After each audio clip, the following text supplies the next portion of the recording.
From the top, this is Vexing Cat, and I am starting my second episode of Mary Shelley's Frankenstein. I wanted to showcase the book again is fantastic and a little recap with the image of Frankenstein. Um, let's see here. So today I'm going to be starting on chapter 7, and I am pretty excited about reading another few chapters, and I'm going to try and go at least 2.5 hours worth of reading today. Once again, Mary Shelley, 1800s, amazing author, really changed the literary world. I'm excited to continue the story where I left off on Wednesday. So, first and foremost, I am actually going to do a real quick shameless plug of Element. They are a um, electrolyte supplement. I am going to be testing lemon habanero. I've had a number of their flavors already. So when I hydrate, I try to do alternating regular water and electrolyte water. And today's flavor I have not had yet. So I figure shameless plug and talk about some of their other flavors. And then I'll post a link on their Amazon site here in my chat. But basically, they're a no sugar electrolyte um, supplement that you can add to your water from 16 ounces to 32 ounces. They're these little tiny packets, they're really small. The last like they're a tasty electrolyte mix. My friend Kitten here put me onto them. Um, she likes citrus, she likes raspberry, clearly. I personally have tried a number of their flavors. The first one I tried was the mango chili. I really like that one. In fact, I have a whole box of 30 of that one on its way here, and I loved it. The second one that I tried, I did like also, was the citrus. Uh, there was like a citrus flavor one, the citrus salt. That one is really good. I was okay with the chocolate salt and the orange salt. They're all right. I don't see myself buying a whole box of them unless they come in a mix again. I did not like the raspberry flavor. I don't know, it just reminded me of something in my childhood that I wasn't a big fan of. But here's a live reaction of the habanero lemon flavor, and I'll let you know what I think. Oh, that is spicy. It's spicy on the front end. And now it's lemon. That is bizarre. Yes, it is 100% spicy lemonade. That is an unusual flavor. The lemon habanero's got something, some zhuzh. I can see myself enjoying this after I've gone hiking or biking, and I need just something to kind of like give me some zip. So I will be alternating with that and regular water today, the spicy lemonade. And I'm really excited about this one. I don't know that I would buy this one either. I think this one's in the chocolate salt, citrus salt, or orange salt and chocolate salt category. But here is their awesome image. I love this stuff. That they have had some really great flavors. I haven't tried the unflavored yet, but it's on my to-do list. So once again, 1,000 milligrams of sodium, 200 milligrams of potassium, 60 milligrams of magnesium in every tiny packet. I like to put mine in about a 24-ounce water bottle. You can do up to 32 ounces and still taste a ton of flavor. But it is paleo and keto friendly, no sugar, no gluten, no artificial fillers, just the electrolytes that your body needs. So, anyway, let's get back to what we're actually here for, and that is a little bit of book reading. And this is a continuance of Wednesday. I am starting off with chapter 7. So if you haven't caught the first 6 chapters, they're up on my Twitch. And I will be adding the first episode to my YouTube later today. Mary Shelley's Frankenstein, Chapter 7. On my return, I found the following letter from my father.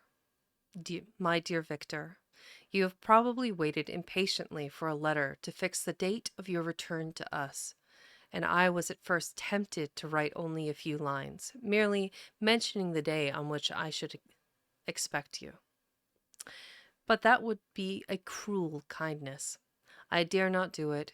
What would be your surprise, my son, when you expected a happy and glad welcome to behold, and on the contrary, tears and wretchedness? And how, Victor, can I relate our misfortune? Absence cannot have rendered you callous to our joys and griefs. And how shall I inflict pain on my long absent son? I wish to prepare you for the woeful news, but I know it is impossible. Even now your eye skims over the page to seek the words which are to convey to you the horrible tidings. William is dead. That sweet child whose smiles delighted and warmed my heart, who was so gentle, yet so gay. Victor, he is murdered. I will not attempt to console you, but will simply relate the circumstances of the transaction. Last Thursday, May 7th, I, my niece, and your two brothers went to walk in Plain Palais. The evening was warm and serene, and we prolonged our walk farther than usual. Uh, we, it was a, it was already dusk before we thought of returning, and then we discovered that William and Ernest, who had gone on before, were not to be found. We accordingly rested on a seat until they should return. Presently Ernest came, and inquired if we had seen his brother. He said that he had been playing with him, that William had run away to hide himself, and that he vainly sought for him, and afterwards waited for a long time, but that he did not return. This account rather alarmed us, and we continued to search for him until night fell. When Elizabeth conjectured that he might have returned to the house, he was not there. We returned again with torches, for I could not rest when I thought that my sweet boy had lost himself and was exposed to all the damps and dews of night. Elizabeth also suffered extreme anguish.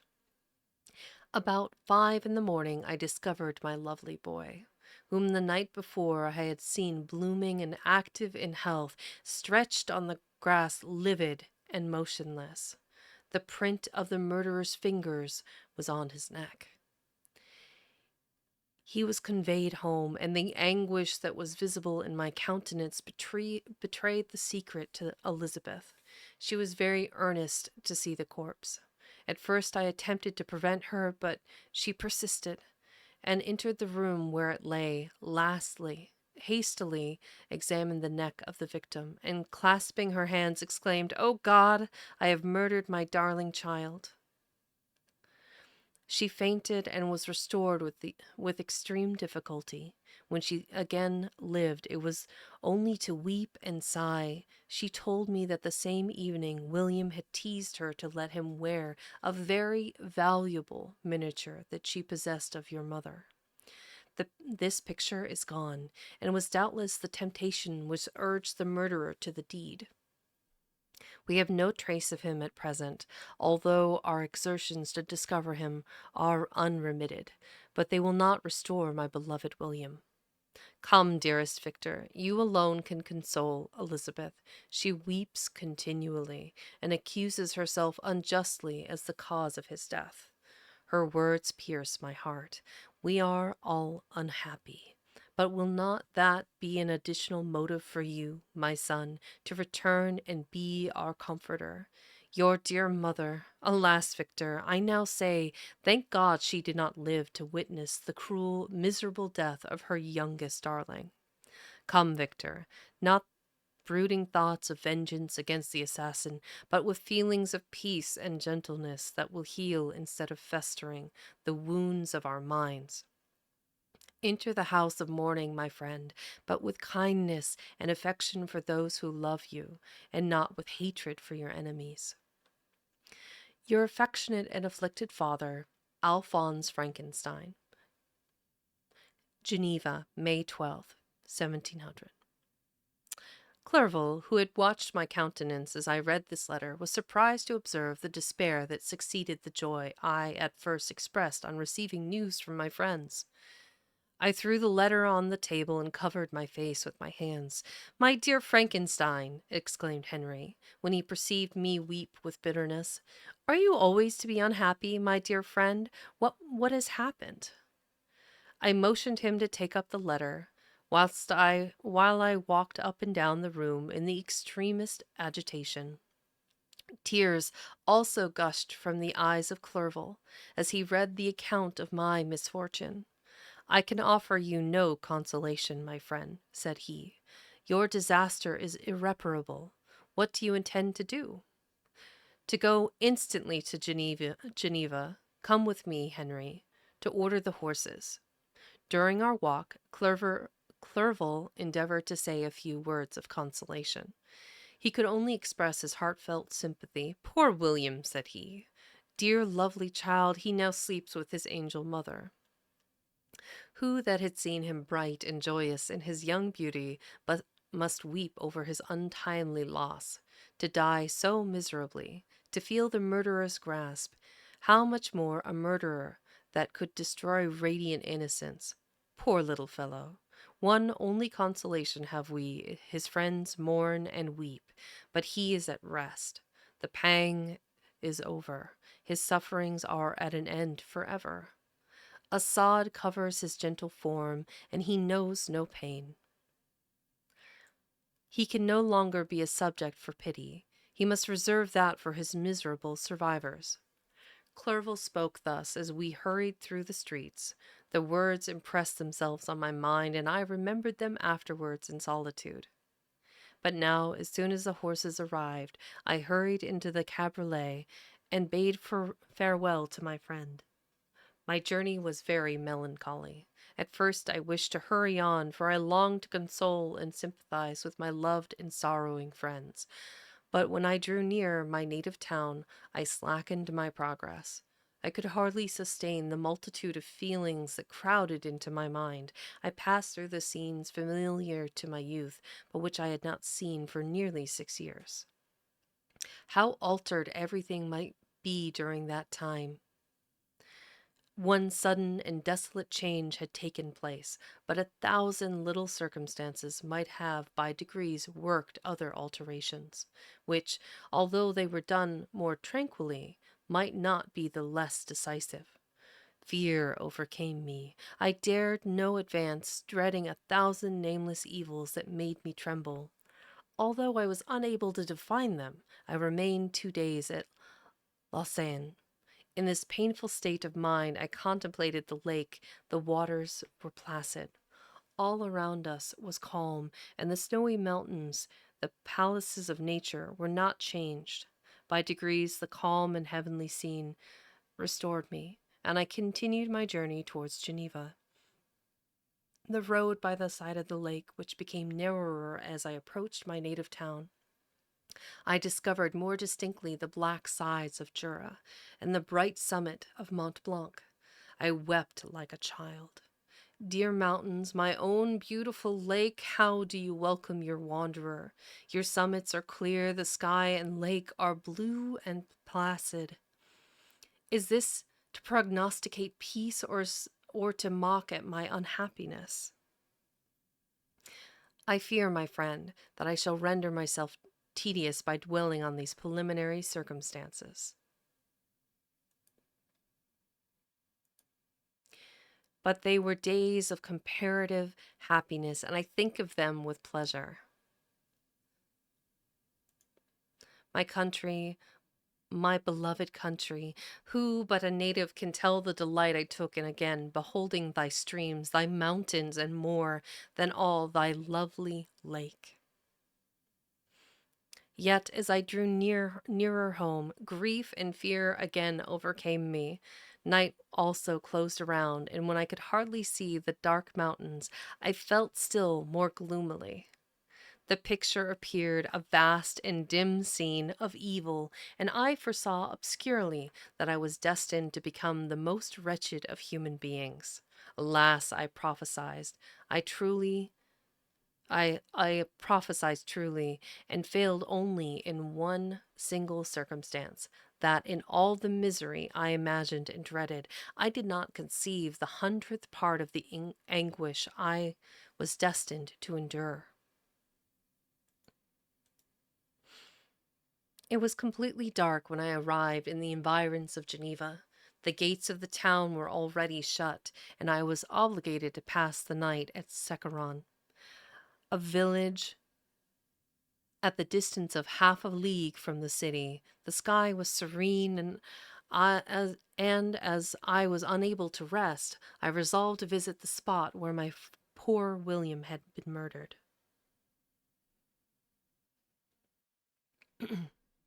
As I could not pass through the town, I was obliged to cross the lake in a boat to arrive at Plain Palais. During this short voyage, During this short voyage, I saw the lightning playing on the summit of Mont Blanc in the most beautiful figures. The storm appeared to approach rapidly, and on the landing I ascended a low hill that I might observe its progress. It advanced, the heavens were clouded, and I soon felt the rain coming slowly in large drops, but its violence quickly increased. I quitted my seat and walked on, although the darkness and storm increased every minute and the thunder burst with a terrific crash over my head. It was echoed from Salive, the Jura, and the Alps of Savoy.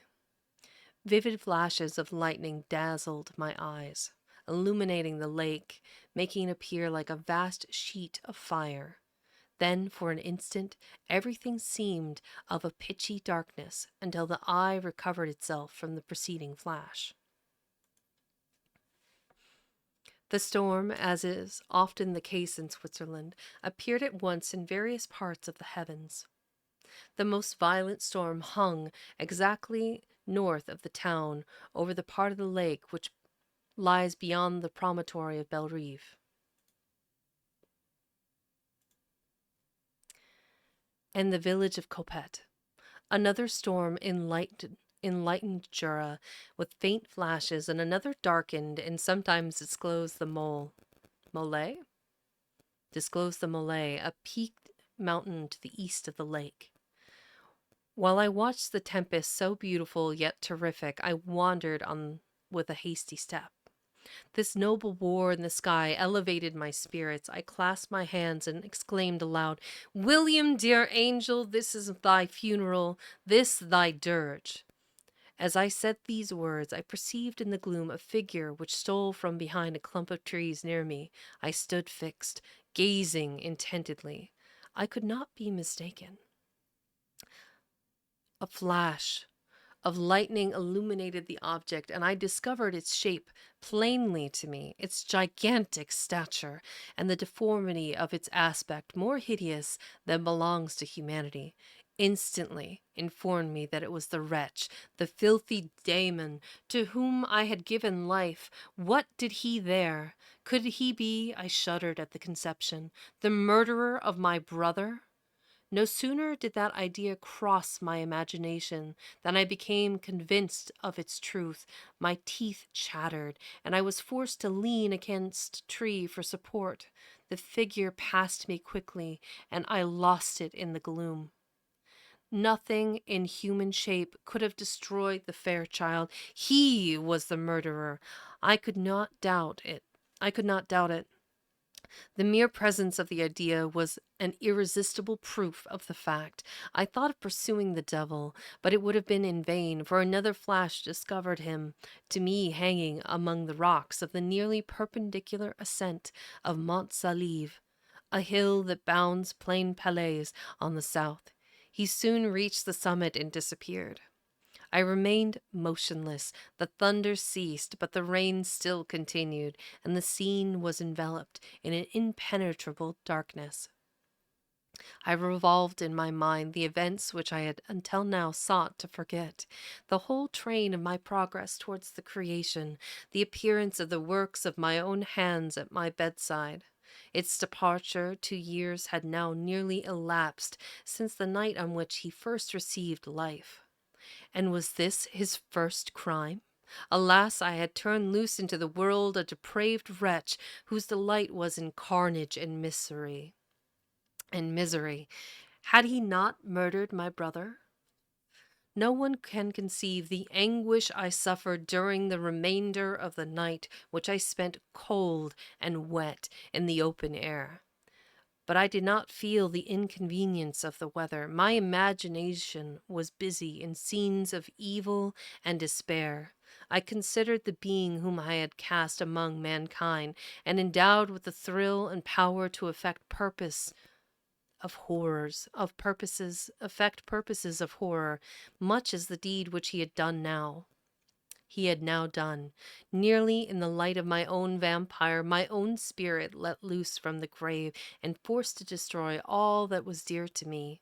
Day dawned, and I directed my steps towards the town. The gates were open, and I hastened to my father's house. My first thought was to discover what I knew of the murderer, and cause instant pursuit to be made.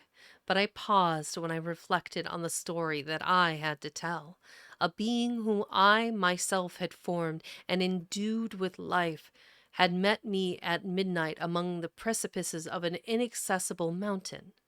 I remembered also the nervous fever with which I had been seized just at the time that I dated my creation, and which would give an air of a delirium to a tale otherwise so utterly improbable. I well knew that if any other had communicated such a relation to me, I should have looked upon it as the ravings of insanity. Besides, the strange nature of the animal would elude all pursuit, even if I were so far credited as to persuade my relatives to commence it. And then, of what use would be pursuit? Who could arrest a creature capable of scaling the overhanging sides of the Mont Saleve? These reflections determined me, and I resolved to remain silent. It was about 5 in the morning when I entered my father's house. I told the servants not to disturb the family and went into the library to attend their usual hour of rising. 6 years had elapsed, passed in a dream but for one indelible trace, and I stood in the same place where I had last embraced my father before my departure for Ingolstadt. Beloved and venerable parent, he still remained to me. I gazed on the picture of my mother, which stood over the mantelpiece. It was a historical subject, painted at my father's desire, and represented Caroline Beaufort in an agony of despair, kneeling by the coffin of her dead father. Her garb was rustic, her cheek pale, but there was an air of dignity and beauty. That hardly permitted the sentiment of pity. Below this picture was a miniature of William, and my tears flowed when I looked upon it. While I was thus engaged, Ernest entered. He had heard me arrive, and hastened to welcome me. "Welcome, my dearest Victor," said he. "Ah, I wish you had come 3 months ago, and then you would have found us all joyous and delighted. You come to us now, to share a misery which nothing can alleviate, yet you presents yet you presents will, I hope, revive our father, who seems sinking under his misfortune, and your persuasions will induce poor Elizabeth to cease her vain and tormenting self-accusations. Poor William! He was our darling and our pride." Tears unrestrained fell from my brother's eyes. A sense of mortal agony crept over my frame. Before, I had only imagined the wretchedness of my desolate home. The reality came on me as a new, and not less terrible, disaster. I tried to calm Ernest. I inquired more minutely concerning my father. And her I named my cousin. "She, most of all," said Ernest, "requires consolation. She accused herself of having caused the death of my brother, and that made her very wretched. But since the murderer has been discovered, the murderer discovered? Good God! How can that be? Who could attempt to pursue him? It is impossible. One might as well try to overtake the winds or confine a mountain stream with a straw. I saw him too. He was a fright last night. He was free last night. I do not know what you mean, replied my brother in accents of wonder. But to us, the discovery we have made completes our misery. No one would have believed it at first, and even now Elizabeth will not be convinced, notwithstanding all the evidence. Indeed, who would credit that Justine Moritz, who was so amiable and fond of all the family, could suddenly become so capable of so frightful, so appalling a crime? Justine Moritz! Poor, poor girl! Is she the accused? But it is wrongfully. Everyone knows that. No one believes it, surely, Ernest. No one did at first, but several circumstances came out that have almost forced conviction upon us, and her own behavior has been so confused as to add to the evidence of facts a weight that I fear leaves no hope for doubt. But she will be tried today, and you will then hear all. He then related that the morning on which the murder of poor William had been discovered, Justine had been taken ill and confined to her bed for several days. During this interval, one of the servants happened to examine the apparel she had worn on the night of the murder, had discovered in her pocket the picture of my mother, which had been judged to be the temptation of the murderer. The servant instantly showed it to one of the others, who, without saying a word to any of the family, went to the magistrate, and upon their went to a magistrate, and upon their deposition, Justine was apprehended. On being charged with the fact, the poor girl confirmed the suspicion in a great measure by her extreme confusion of manner. This was a strange tale, but it did not shake my faith. I replied earnestly, "You are all mistaken. I know the murderer. Justine, poor, good Justine, is innocent." At that instant my father entered. I saw unhappiness deeply impressed on his countenance, but he endeavored to welcome me cheerfully. After we had exchanged our mournful greeting, would have introduced some other topic than that of our disaster, had not Ernest exclaimed, "Good God, Papa! Victor says that he knows who was the murderer of poor William." "We do also, unfortunately," replied my father. "For indeed I had rather have been forever ignorant than have discovered so much depravity and ungratitude in one I valued so highly. My dear father, you are mistaken. Justine is innocent. If she is, God forbid that she should suffer as guilty. She is to be tried today, and I sincerely hope that she will be acquitted." This speech calmed me. I was firmly convinced in my own mind that Justine, and indeed every human being, was guiltless of this murder. I had no fear, therefore, that any circumstantial evidence could be brought forward strong enough to convict her. My tale was not one to announce publicly. Its astounding horror would be looked upon as madness by the vulgar.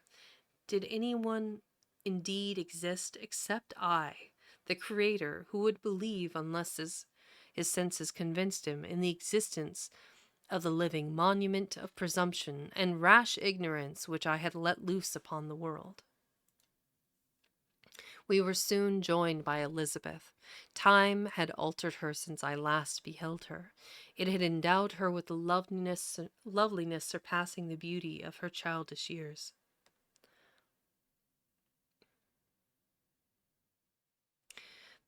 There was the same candor and the same vivacity, but it was allied to an expression more full of sensibility and intellect. She welcomed me with the greatest affection. "Your arrival, my dear cousin," said she, "fills me with hope. You perhaps will find some means to justify my poor guiltless Justine, alas, who is safe if she be convicted of crime. I rely on her innocence as certainly as I do upon my own. Our misfortune is doubly hard Our misfortune is doubly hard to us.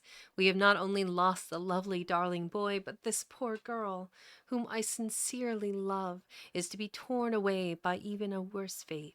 If she is condemned, I never shall know joy more.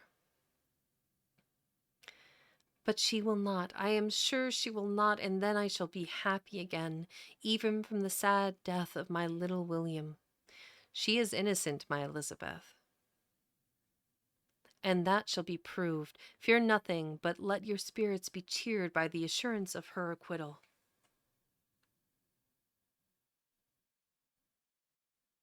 That's interesting. The bottom of the page is cut off.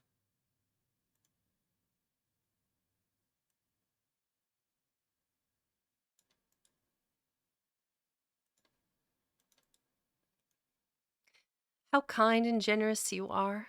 Every one else believes in her guilt, and that made me wretched, for I knew that it was impossible, and to see everyone else prejudiced in so deadly a manner rendered me hopeless and despairing.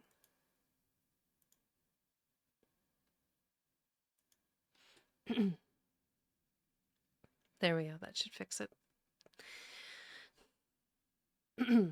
How kind and generous you are. Everyone else believes in her guilt, and that made me wretched, for I knew that it was impossible, and to see everyone else prejudiced in so deadly a manner rendered me hopeless and despairing.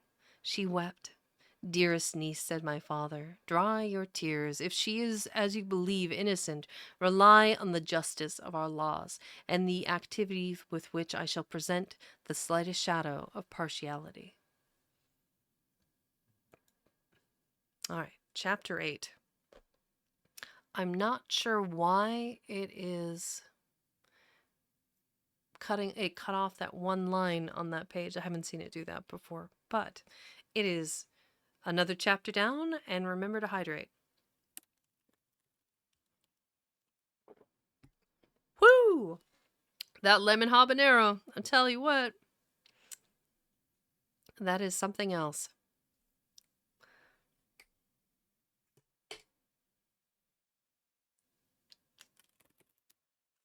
Mm-hmm. Chapter 8. We passed a few sad hours until 11 o'clock, when the trial was to commence. My father and the rest of the family being obliged to attend as witnesses, I accompanied them to the court. During the whole of this wretched mockery of justice, I suffered living torture.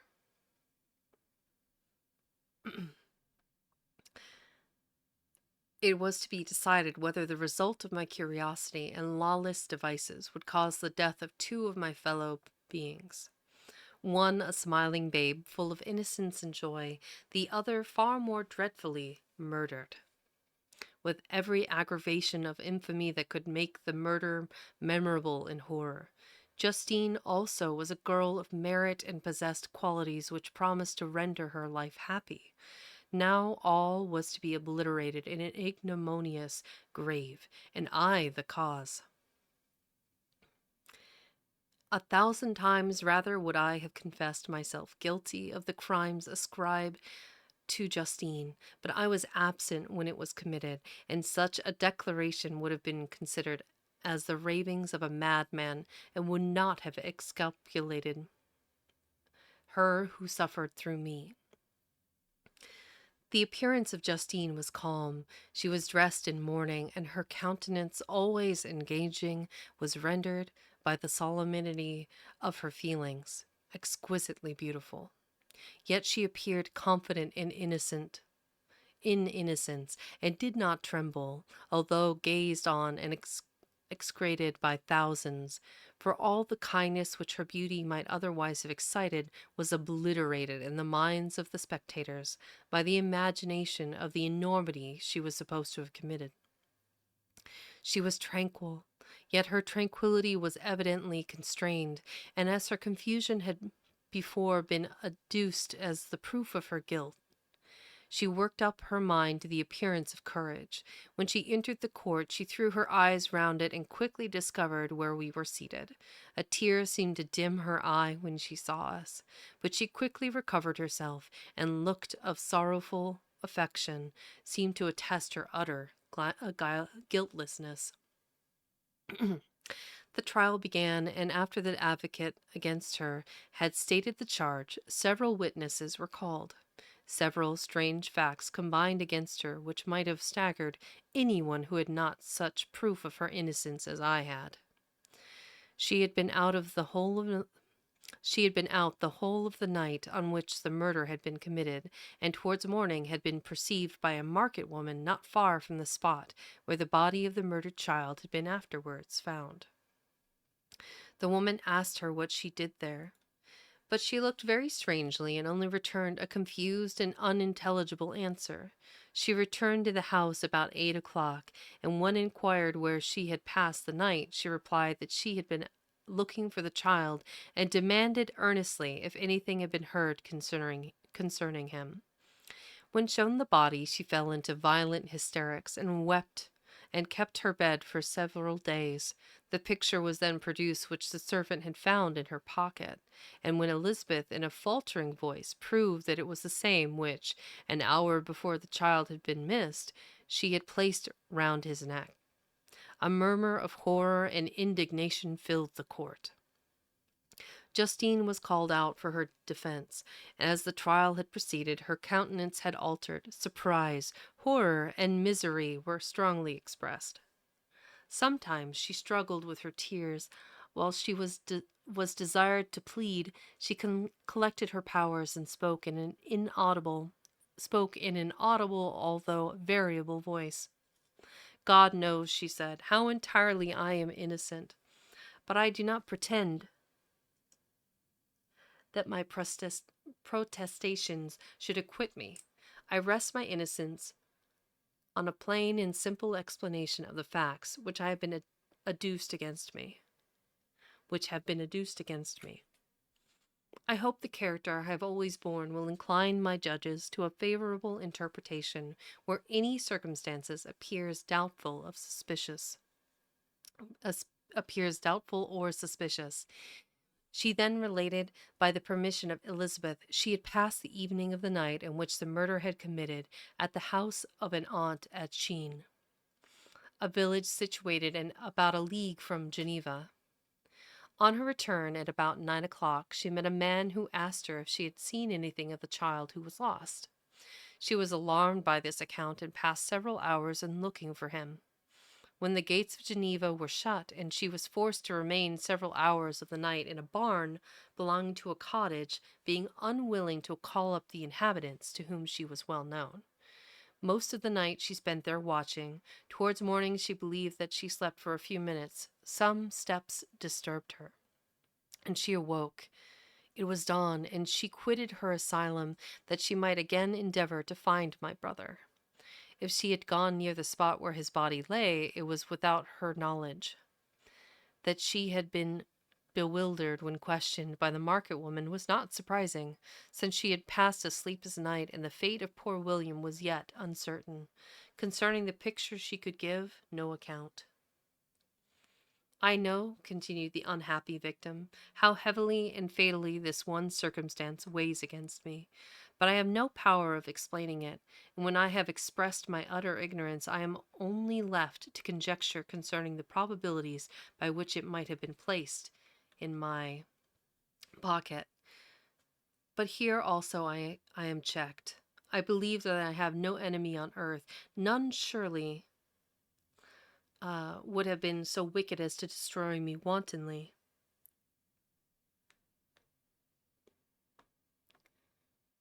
Did the murderer place it there? I know of no opportunity afforded him for so doing, or if I had, why should he have stolen the jewel to part with it again so soon? I commit my cause to the justice of my judges, yet I see no room for hope. I beg permission to have a few witnesses examined concerning my character, and if their testimony shall not overweigh my supposed guilt, I must be condemned, although I would pledge my salvation on my innocence. Several witnesses were called, who had known her for many years, and they spoke well of her, but fear and hatred of the crime of which she supposed her guilty rendered them timorous and unwilling to come forward. Elizabeth saw even this last resource, her excellent dispositions and irreproachable conduct, about to fail the accused, when, although violently agitated, she desired permission to address the court. "I am," said she, "the cousin of the unhappy child who was murdered, or rather his sister, for I was educated by and have lived with his parents ever since, even long before his birth. It may therefore be judged indecent in me to come forward on this occasion, but when I see a fellow creature about to perish through the cowardice of her pretended friends, I wish to be allowed to speak, that I may say what I know of her character. I am well acquainted with the accused. I have lived in the same house with her, at one time for 5 and another for nearly 2 years. During all that period she appeared to me the most amiable and benevolent of human creatures. She nursed Madame Frankenstein, my aunt, in her last illness, with the greatest affection and care, and afterwards attended her own mother during a tedious illness, in a manner that excited the admiration of all who knew her. After which she again lived in my uncle's house, where she was beloved by all the family. She was warmly attached to the child who is now dead, and acted towards him like a most affectionate mother. For my own part, I do not hesitate to say that, notwithstanding all the evidence produced against her, I believe and rely on her perfect innocence. She had no temptation for such an action as to the bauble on which the chief proof rests. If she had earnestly desired it, I should have willingly given it to her. So much do I esteem and value her.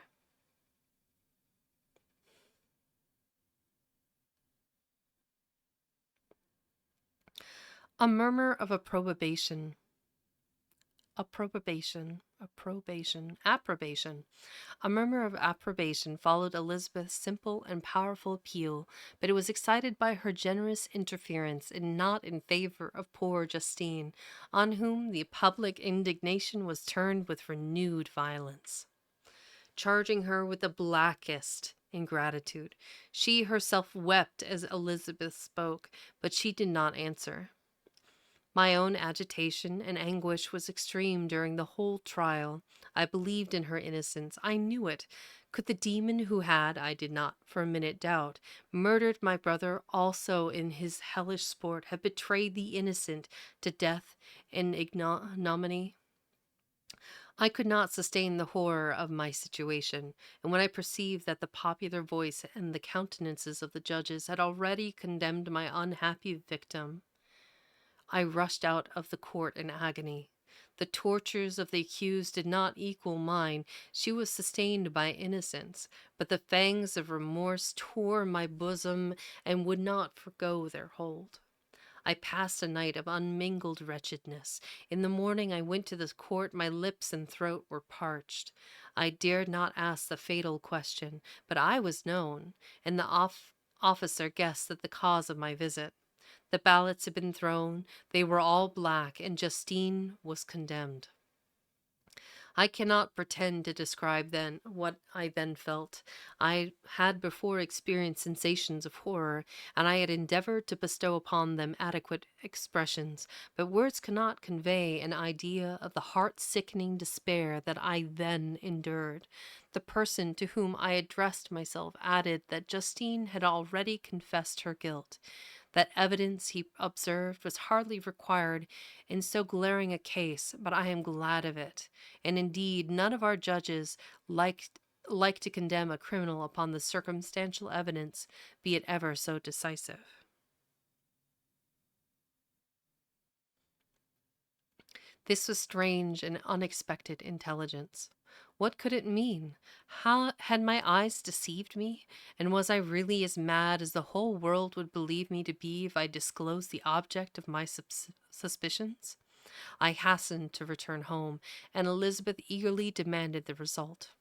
"My cousin," replied I, It is decided as you may have expected. All judges had rather than that 10 innocent should suffer than that one guilty should escape. But she has but she is confessed. This was a dire blow to Elizabeth, to poor Elizabeth, who had relied with firmness upon Justine's innocence. Alas, said she, how shall I ever again believe in human goodness? Justine, whom I loved and esteemed as my sister, how could she put on those smiles of innocence only to betray? Her mild eyes seemed incapable of any severity of guile, and yet she has committed a murder. After we heard that the poor victim had expressed a desire to see my cousin, my father wished her not to go, but said that he had left it to her own judgment and feelings to decide. Yes, Elizabeth, said Elizabeth, I will go, although she is guilty, and you, Victor, shall accompany me. I cannot go alone. The idea of this visit was torture to me, yet I could not refuse. We entered the gloomy prison chamber and beheld Justine sitting on some straw at the farther end. Her hands were manacled, and her head rested on her knees. She rose on seeing us enter, and when we were left alone with her, she threw herself at the feet of Elizabeth, weeping bitterly. My cousin wept also. "Oh, Justine," said she, "why did you rob me of my last consolation? I relied on your innocence. And although I was then very wretched, I was not so miserable as I am now. And do you also believe that I am so very, very wicked? Do you also join with my enemies to crush me, to condemn me as a murderer?" Her voice was suffocated with sobs. "Rise, my poor girl," said Elizabeth. "Why do you kneel if you are innocent? I am not one of your enemies. I believed you guiltless, notwithstanding every evidence, until I heard that you had yourself declared your guilt." "That report, you say, is false, and be assured, dearest Justine, that nothing can shake my confidence in you for a moment but your own confession." I did confess, but I confessed a lie. I confessed that I might obtain absolution, but now that falsehood lies heavier on my heart than all my other sins. The God of heaven forgive me ever since I was condemned. My confessor has besieged me. He threatened and menaced until I almost began to think that I was the monster that he said I was. He threatened excommunication and hellfire in my last moments if I continued to obdurate. Dear lady, I had none to support me. All looked on me as a wretch doomed to ignominy.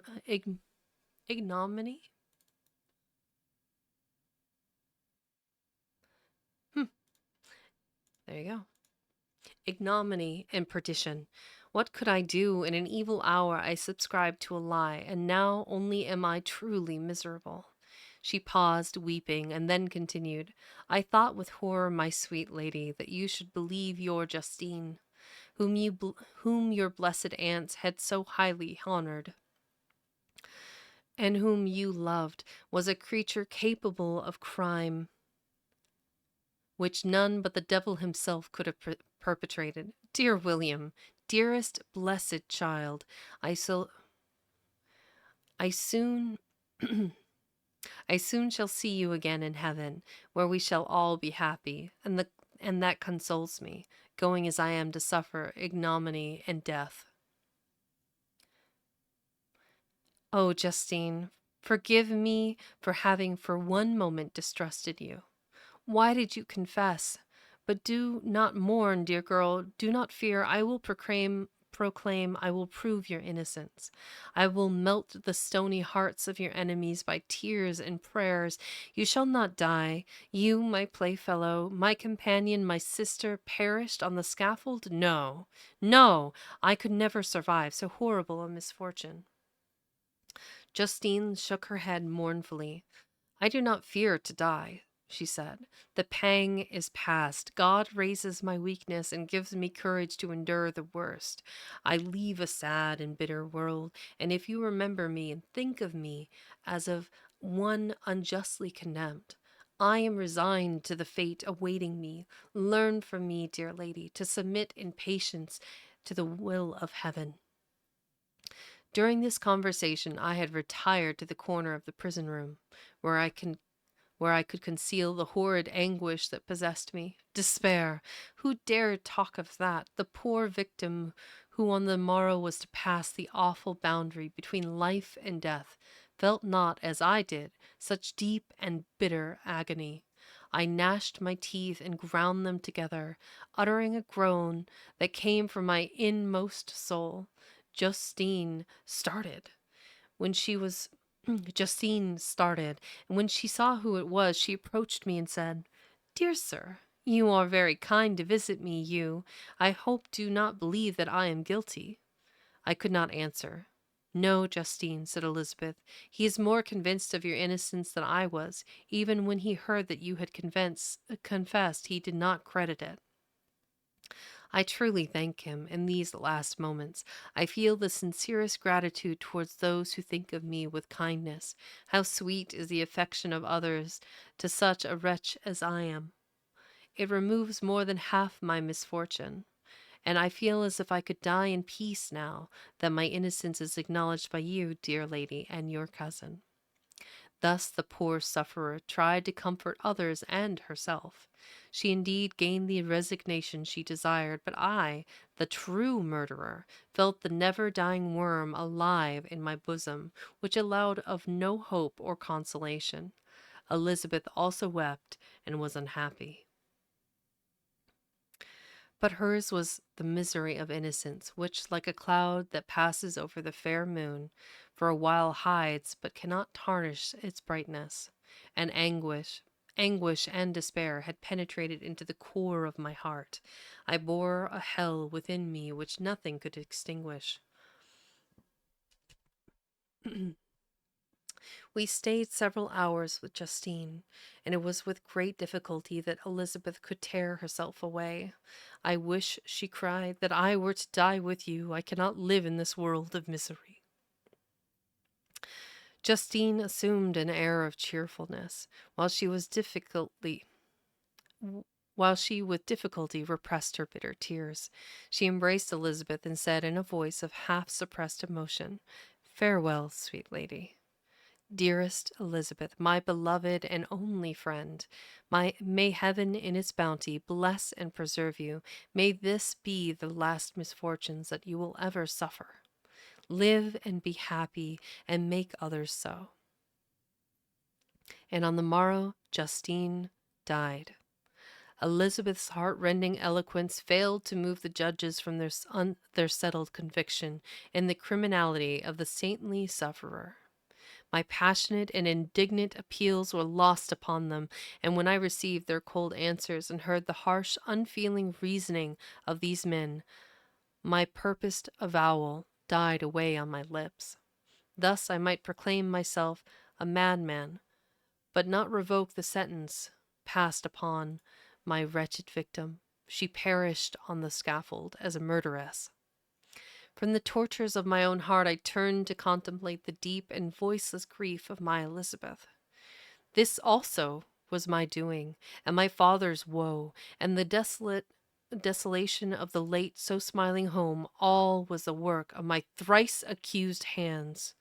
Ye weep, unhappy ones, but these are not your last tears. Again shall you raise the funeral wail, and the sound of your lamentations shall again and again be heard. Frankenstein, your son, your kinsman, your early much-loved friend, he who would spend each vital drop of blood for your sakes, who has no thought nor sense of joy except as it is mirrored, except as it is mirrored also in your dear countenances, who would fill the air with blessings and spend his life in serving you. He bids you weep, to shed countless tears, happy beyond his hopes, if thus inexorable.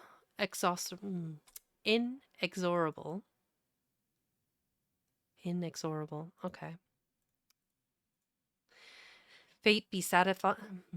If thus inexorable, fate be satisfied, and if the destruction pause before the peace of the grave have succeeded to your sad torments, Thus spoke my prophetic soul, as torn by remorse, horror, and despair, I beheld those I loved spend vain sorrow upon the graves of William and Justine, the first hapless victims to my unhallowed arts.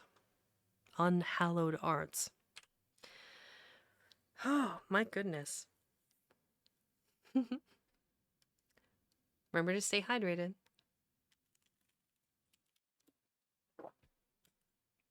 The lemonade is spicy. Whew! Spicy lemonade and water. Yes.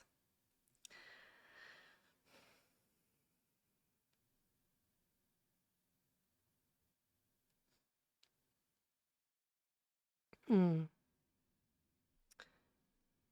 Mm-hmm.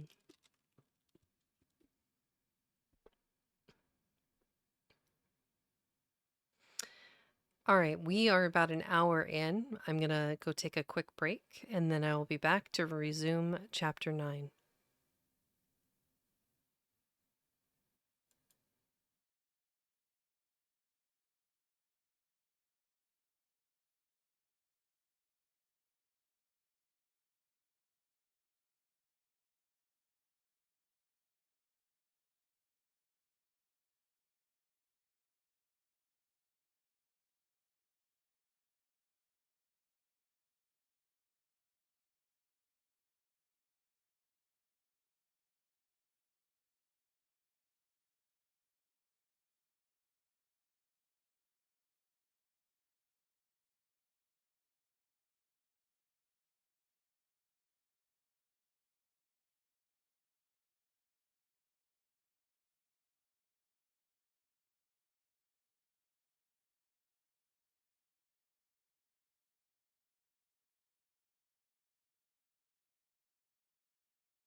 All right, and we are back.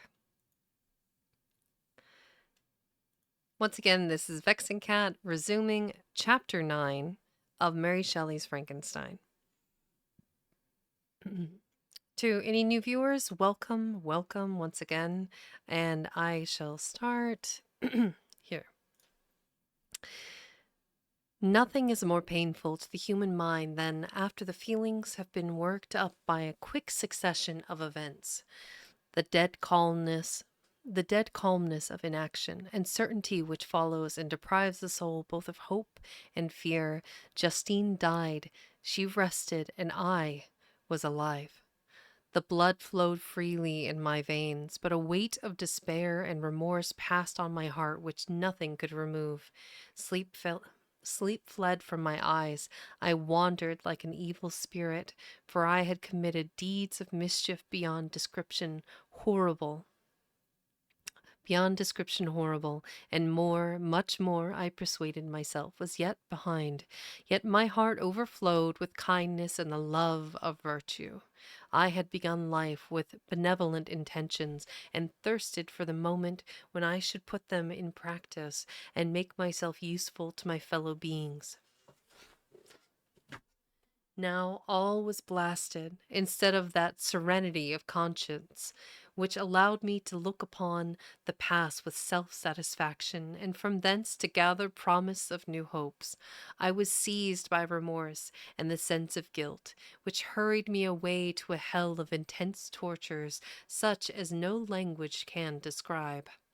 This state of mind preyed upon my health, which had perhaps never entirely recovered from the first shock it had sustained. I shunned the face of man. All sound of joy or complacency was torture to me. Solitude was my only consolation. Deep, dark, death-like solitude. My father observed with pain the alteration perceptible in my disposition and habits, and endeavored, by arguments deduced from the feelings of his serene conscience and guiltless life, to inspire me with fortitude and awaken in me the courage to dispel the dark cloud which brooded over me. "Do you think, Victor," said he, "that I do not suffer also? No one could love a child more than I loved your brother." Tears came into my eyes as he spoke. But it is not a duty to the survivors that we should refrain from augmenting their unhappiness by an appearance of immoderate grief. It is also a duty owed to yourself, for excessive sorrows prevents improvement or enjoyment, or even the discharge of daily usefulness, without which no man is fit for society. This advice, although good, was totally inapplicable to my case. I should have been the first to hide my grief and console my friends, if remorse had not mingled its bitterness and terror its alarm with my other sensations. Now I could only answer my father with a look of despair, and endeavored to hide myself from his view. About this time we retired to our houses at Belrive.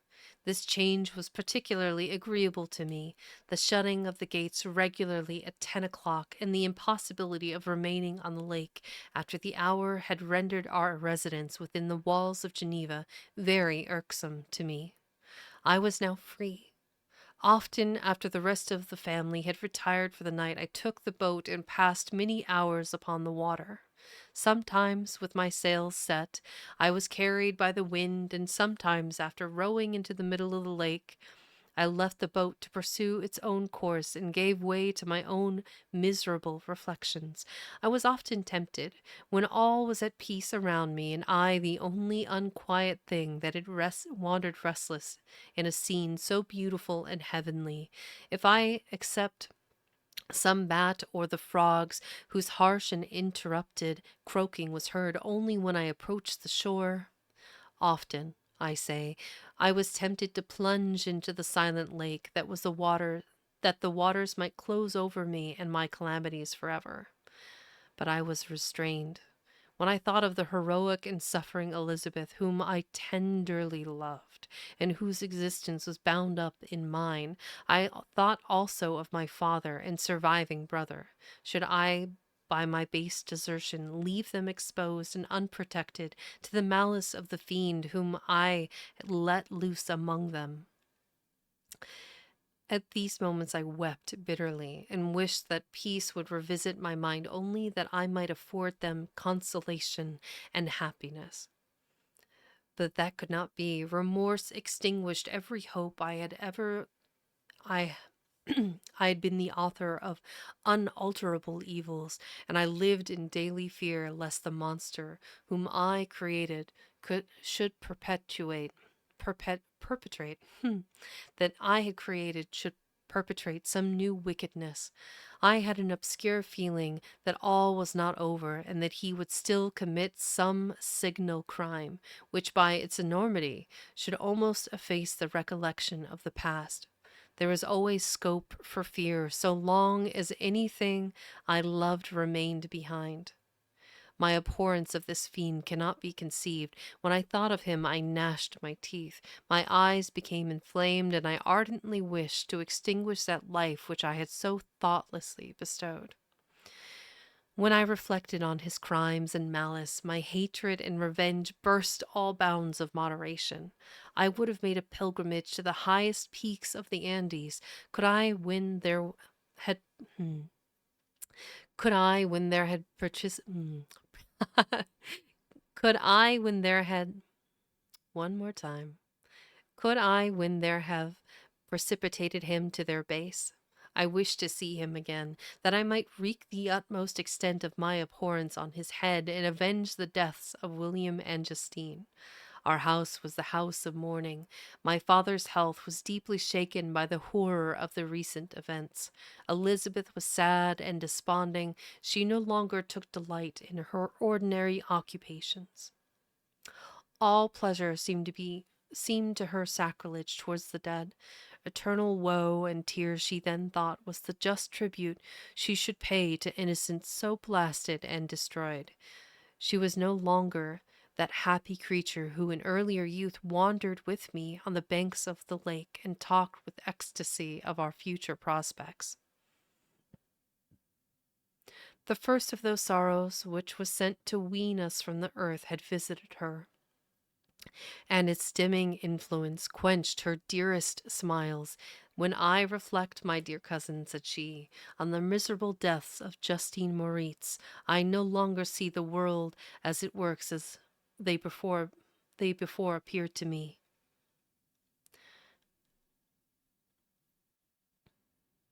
Before I looked upon the accounts of vice and injustice that I read in the books or heard from others as tales of ancient days or imaginary evils, at least they were remote and more familiar to to reason than to the imagination.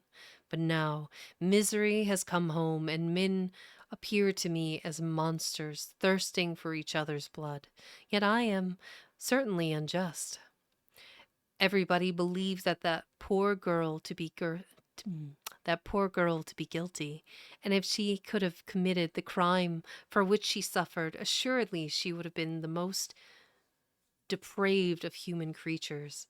For the sake of a few jewels, to have murdered the son of her benefactor and friend, a child whom she had nursed from its birth, and appeared to love as if it had been her own. I could not consent to the death of any human being, but certainly I should have thought such a creature unfit to remain in the society of men. But she was innocent. I feel she was innocent. You are of the same opinion, and that confirms me.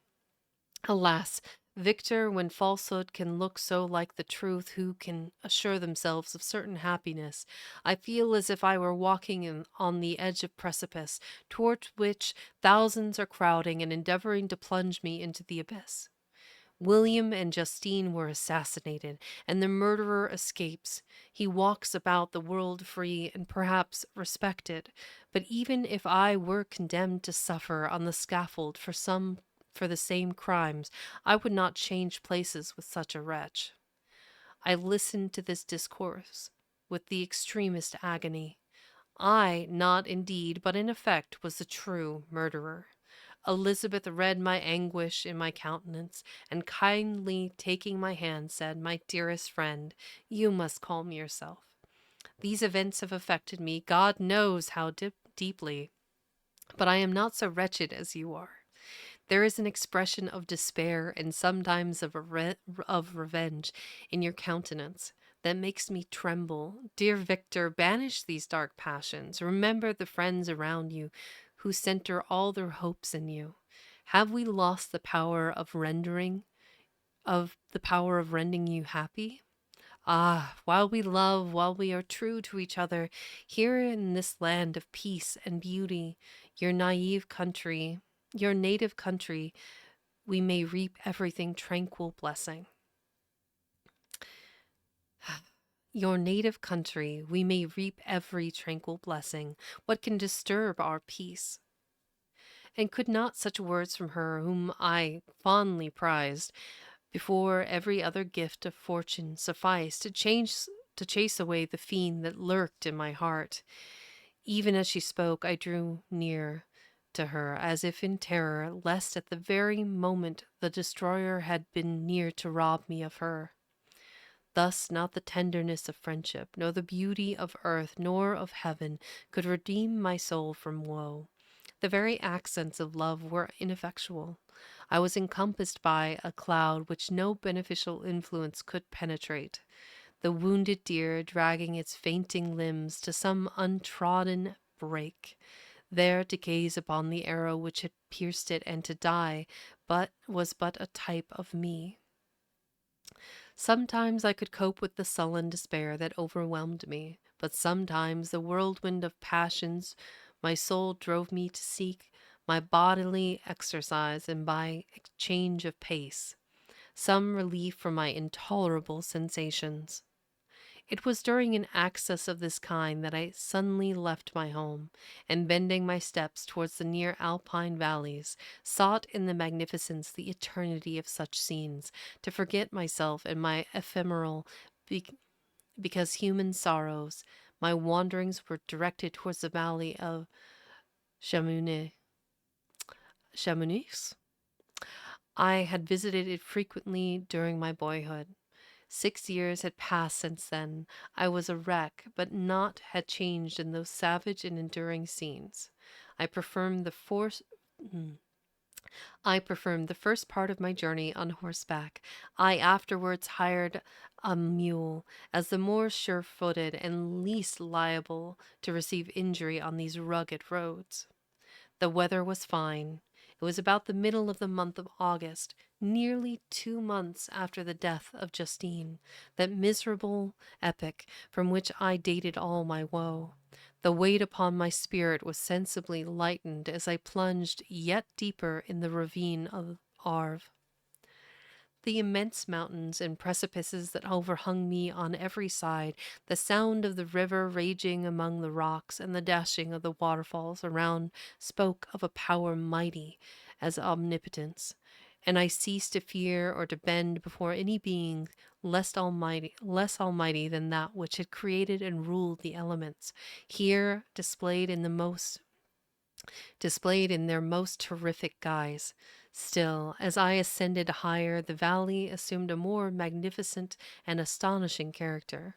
Ruined castles hanging on the precipices of piney mountains, the impetuous Arve, and cottages every here and there peeping forth among the trees formed a scene of singular beauty. But it was augmented and rendered sublime by the mighty Alps, whose white and shining pyramids and domes towered above all, as belonging to another earth, the habitations of another race of beings. I passed the bridge of Pellicer, where the ravine which the river forms opened before me, and I began to ascend the mountains that overhangs it. Soon after, I entered the valley of Chamonix. I gotta know how to say this.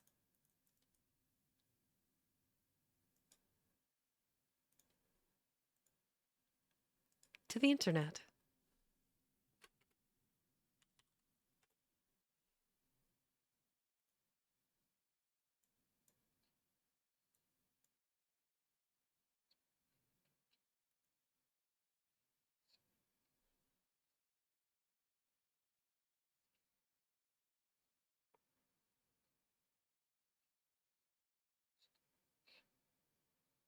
Cha- Chamonix.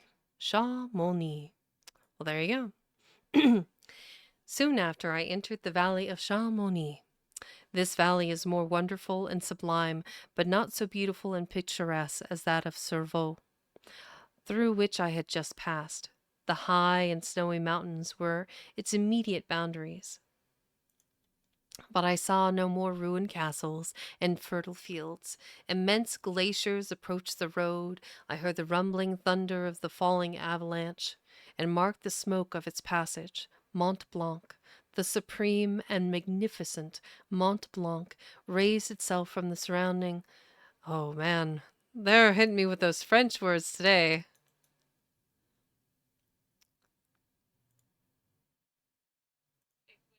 Aiguille. Hmm. The surrounding aiguilles and its tremendous dome overlooked the valley. A tingling, long lost sense of pleasure often came across me during the journey. Some turned in the road, some new objects suddenly perceived and recognized reminded me of the days gone by and were associated with the light-hearted gaiety of boyhood.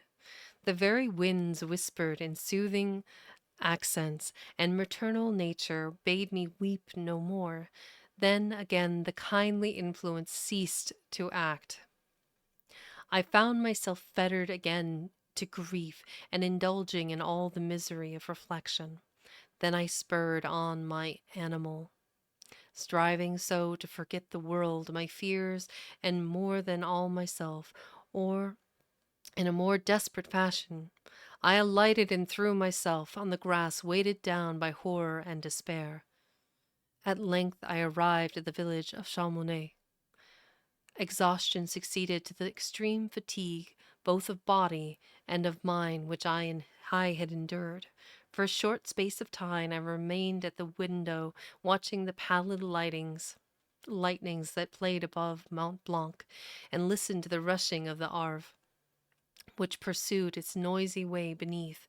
The same lulling sounds acted as a lullaby to my too keen sensations when I placed my head upon the pillow and it crept over me. Placed my head upon the pillow, sleep crept over me. I felt it as it came and blessed the giver of oblivion. My word, Mary. Your words upon the page, your like inclusion of Swiss words, French words, Italian words. Like, this is a woman that spent time abroad and explored the world, and the imagery she conveys of just this grandeur that's in the Swiss Alps and Geneva. It just blows me away. Ah, man. Stay hydrated. Ugh. Man, that habanero is something else. I'm gonna finish today, and I can tell you right now, I do not know that I would buy this one again. This one's wildin', absolutely wildin'.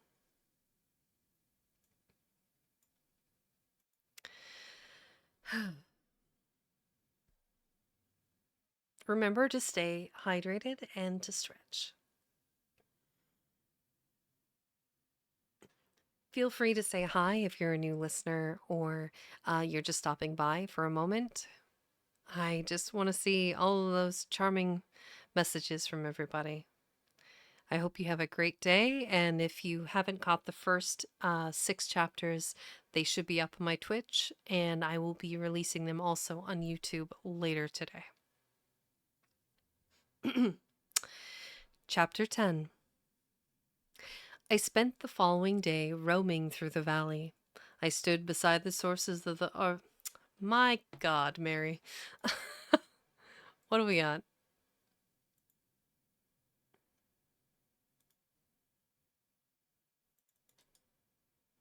All right, let's find out what.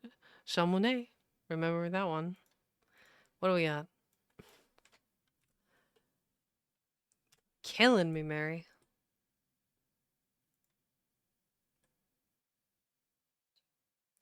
Arvignon.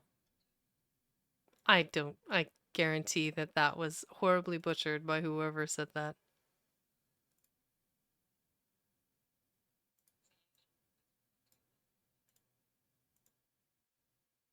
What are we at? That's even worse. Ah, I'm gonna just take a stab at it. I stood beside the sources of the Aveyron, which take which take their rise in a glacier that with slow pace is advancing down from the summit of the hills to barricade the valley. The abrupt sides of vast mountains were before me, the icy walls of the glacier overhung me, a few shattered pines were scattered around, and the solemn silence of this glorious presence, chamber of imperial nature, was broken only by the brawling waves of the fall of some vast fragment. The thunder sound of the avalanche or the cracking rever- reverberated along the mountains of the accumulated ice, which through the silent workings of immutable laws was ever and anon rent and torn, as if it had been but a plaything in their hands. These sublime and magnificent scenes afforded me the greatest consolation that I was capable of receiving. They elevated me from all littleness of feeling. And although they did not remove my grief, they subdued and tranquilized it. In some degree, also, they diverted my mind from the thoughts over which it brooded for the over which it had brooded for the last month. I retired to rest at night. My slumber, as it were, waited on and ministered to by the semblance of grand shapes which I had contemplated during the day. They congregated around me, the unstained the unstained snowy mountain top, the glittering pinnacle, the pine woods, and ragged, bare ravine. The eagle soaring amidst the clouds. They all gathered round me and bade me at peace. Where had they fled when the next morning I awoke? All of soul, inspiriting, fled with sleep, and dark melancholy clouded every thought. The rain was pouring in torrents, and thick mists hid the summits of the mountains, so that I even saw not the faces of those mighty friends. Still, I would penetrate their misty veil and seek them in their cloudy retreats. What were rain and storm to me? My mule was brought to the door, and I resolved to ascend to the summit of Montanvert. I remembered the effect that the view of the tremendous and ever moving glacier had produced upon my mind when I first saw it. It had then filled me with a sublime ecstasy that gave wings to the soul and allowed it to soar from the obscure world to light and joy. The sight of the awful and majestic in nature had indeed always the effect of solemnizing my mind and causing me to forget the passing cares of life. I determined to go without a guide, for I was well acquainted with the path, and the presence of another would destroy the solitary grandeur of the scene.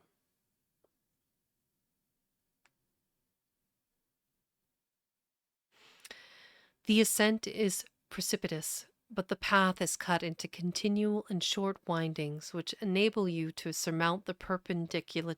Woo! That is a sesquipedalian word if I've ever seen one. Which enabled you to surmount the perpendicularity of the mountain. It is a scene terrifically desolate. In a thousand spots that the traces of the winter avalanche may be perceived, where trees lie broken and strewed on the ground, some entirely destroyed, others bent, leaning upon the jutting rocks of the mountains or traversely upon other trees. The pass the path as you ascend higher is intersected by ravines of snow, down which stones continually roll from above.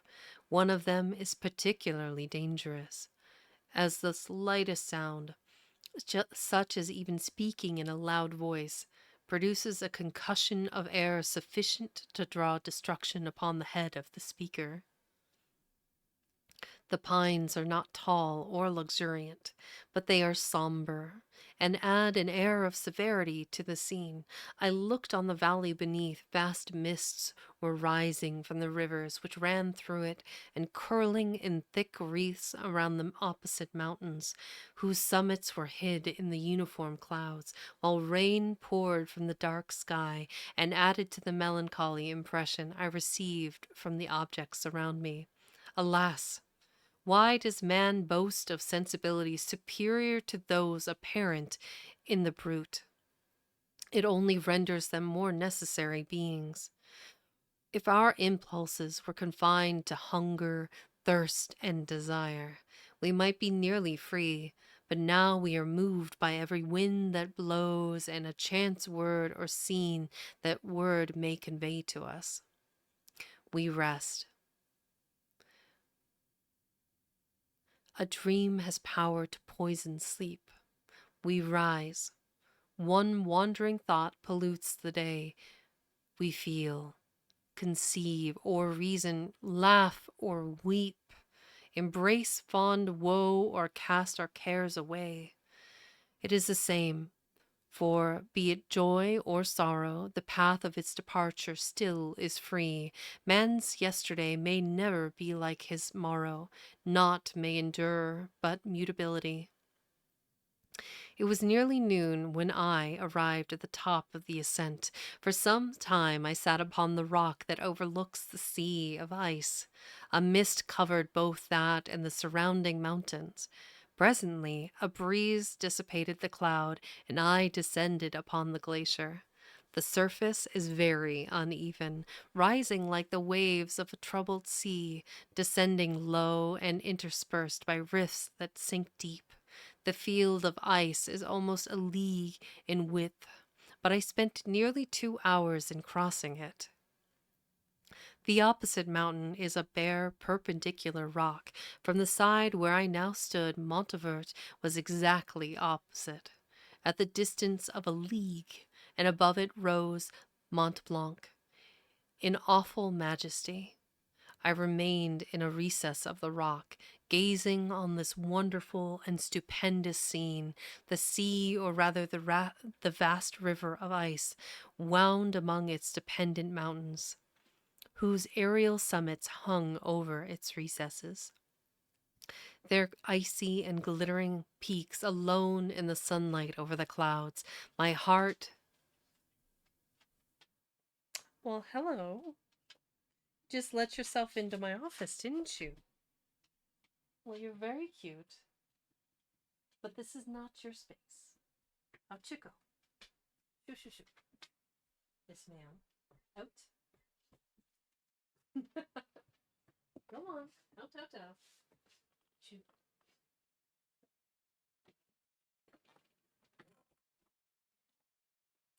Not entirely sure how that dog let herself into my office, but here we are. Where was I? Yeah, that was Mishka. She is a cutie patootie. I do believe I was on the second page here. Yes. Naught may endure it but mutability. It was nearly noon when I arrived at the top of the ascent. For some time I sat upon the rocks that overlooked the sea of ice. A mist covered both that and the surrounding mountains. Presently a breeze dissipated the cloud, and I descended upon the glacier. The surface is very uneven, rising like the waves of a troubled sea, descending low, and interspersed by rifts that sink deep. The field of ice is almost a league in width, but I spent nearly 2 hours in crossing it. Wow, it's much further on this page than I realized. Darn you, cute doggo, you've messed up my reading. I said with no heart in my voice. No vehemence whatsoever. All right. The opposite mountain is a bare perpendicular rock. From the side where I now stood, Montevert was exactly opposite, at the distance of a league, and above it rose Mont Blanc in awful majesty. I remained in a recess of the rock, gazing on this wonderful and stupendous scene. The sea, or rather the vast river of ice, wound among its dependent mountains, whose aerial summits hung over its recesses. Their icy and glittering peaks shone in the sunlight over the clouds, and my heart, which was before sorrowful, now swelled. My heart swells for Mishka. I love her so. Mhm.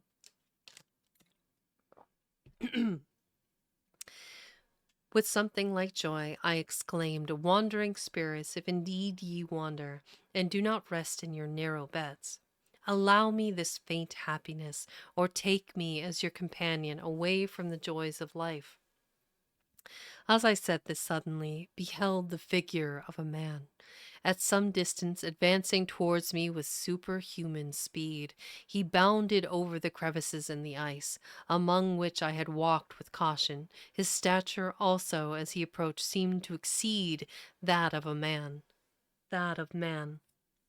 I was troubled. A mist came over my eyes, and I felt a faintness seize me, but I was quickly restored by the cold gale of the mountains.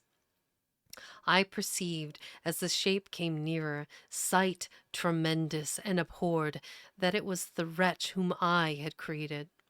I trembled with rage and horror, resolving to wait his approach, and then close with him in a mortal combat. He approached.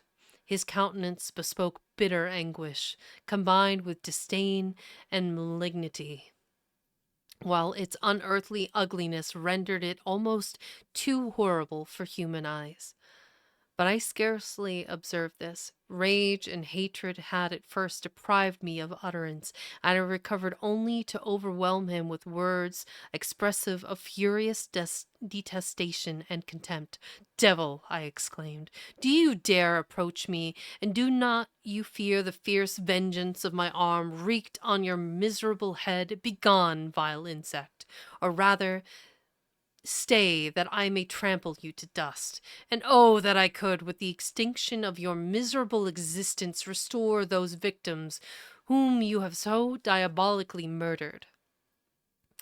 I expected this reception, said the daemon. All men hate the wretched.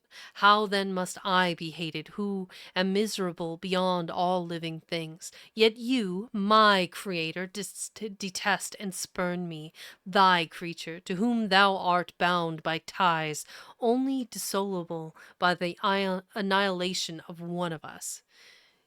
You propose to kill me. How dare you sport thus with life? Do your duty towards me, and I will do mine towards you and the rest of mankind. If you will comply with my conditions, I will leave them and you at peace. But if you refuse, I will glut the maw of death until it be satiated with the blood of your remaining friends. Abhorred monster, fiend that thou art, the tortures of hell are too mild a vengeance for thy crimes. Wretched devil, you reproach me with your creation. Come on, then, that I may extinguish the spark which I so negligently bestowed. My rage was without bounds. I sprang on him, impelled by all the feelings which can arm one being against the existence of another. My rage was without bounds. I sprang on him, impelled by all the feelings which can arm one being against the existence of another. He easily eluded me and said, be calm. I entreat you to hear me before you give vent to your hatred on my devoted head. Have I not suffered enough that you seek to increase my misery? Life, although it may only be an accumulation of anguish, is dear to me, and I will defend it. Remember, thou hast made me more powerful than thyself. My height, My height is superior to thine, my joints more supple, but I will not be tempted to set myself in opposition to thee. I am thy creature, and I will be even mild and docile to my natural lord and king if thou wilt also perform thy part, the which thou owest me. O Frankenstein, be not equitable to every other, and trample upon me alone, to whom thy justice and even thy clemency and affection is most due. Remember that I am thy creature. I ought to be thy Adam, but I am far rather the fallen angel, whom thou drivest from joy for no misdeed. Everywhere I see bliss, from which I alone am irrevocably excluded. I was benevolent and good. Misery made me a fiend. Make me happy, and I shall again be virtuous. Begone, I will not hear you. There can be no community between you and me. We are enemies. Begone, or let us try our strength in a fight in which one must fall.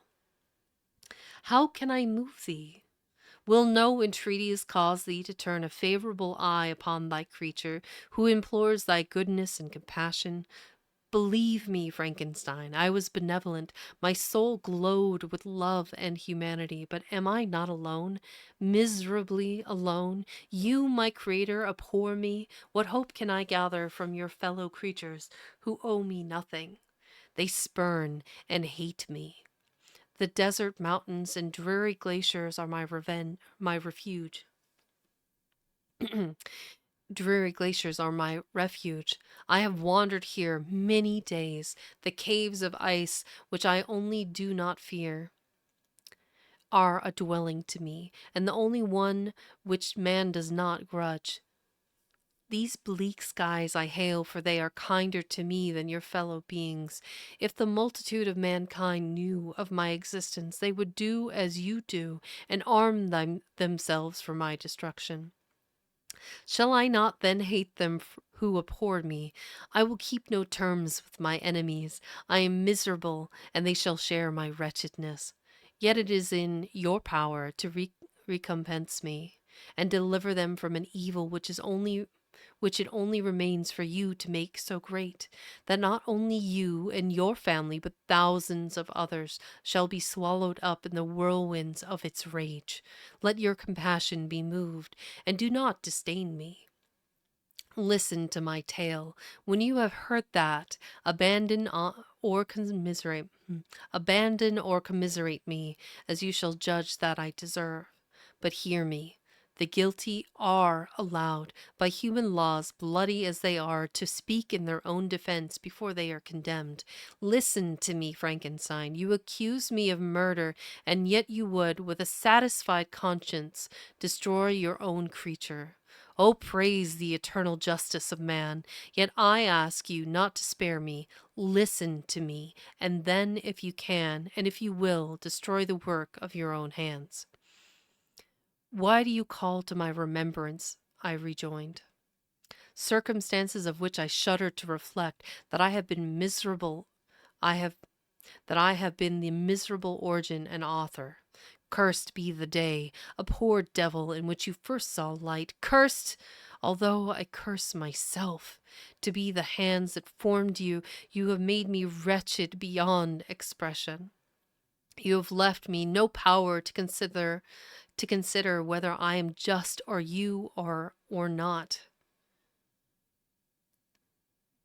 Whether I am just to you or not. Begone, relieve me from the sight of your detested form. Thus I relieve thee, my creator, he said, and placed his hated hands before me, which I flung from me with violence. Thus I take from thee a sight which you abhor. Still thou canst listen to me and grant me thy compassion. By the virtue that I once possessed, I demand this from you. Hear my tale. It is long and strange, and the temperature of this place is not fitting to your fine sensations. Come to the hut upon the mountain. The sun is yet set high in the heavens before it descends to hide itself behind your snowy precipices and illuminate another world. You will have heard my story and can decide.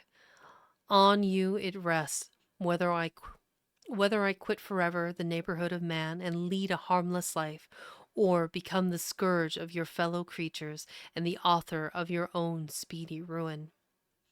As he said this, he led the way across the ice. I followed.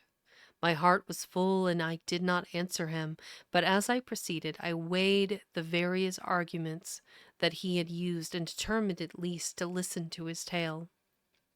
I was partly urged by curiosity, and compassion confirmed my resolution.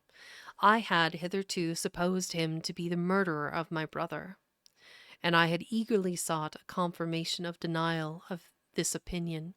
For the first time, also, I felt what the duties of a creator towards his creature were, and that I ought to render him happy before I complained of his wickedness. These motives urged me to comply with this demand.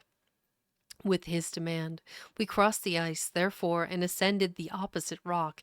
The air was cold, and the rain again began to descend. We entered the hut, the fiend with an air of exultation, I with a heavy heart and depressed spirits.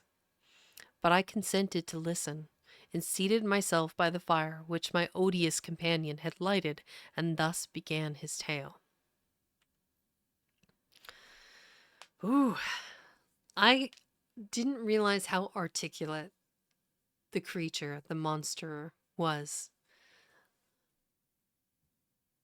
Because in a lot of modern day, like films and versions of this story, the monster cannot speak, or if he does, um, it's gibberish or this moaning. It doesn't have, like, this is an intelligent being capable of thought and emotion and compassion or anger.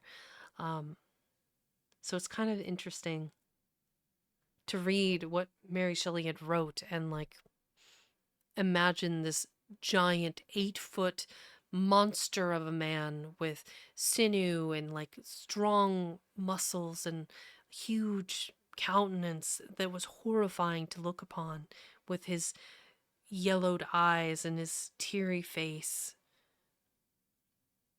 It's just interesting.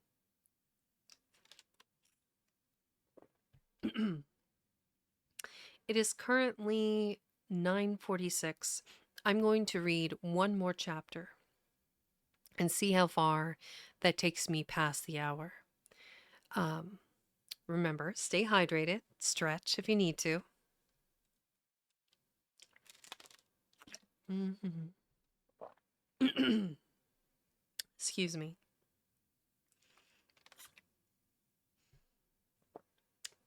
You know, the more I drink this lemon habanero, the more I'm starting to like it.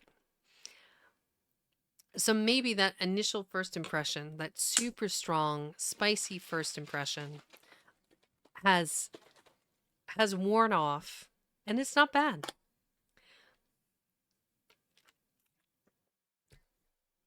Yeah, it's not bad. Yeah. But I was really surprised by the chili mango flavor as well. I was just kind of like, whoa, what is going on? Really surprised. It's good. I think it, for variety's sake alone, if you get the LMNT or Element electrolyte mixed pack, try this out. It's pretty interesting.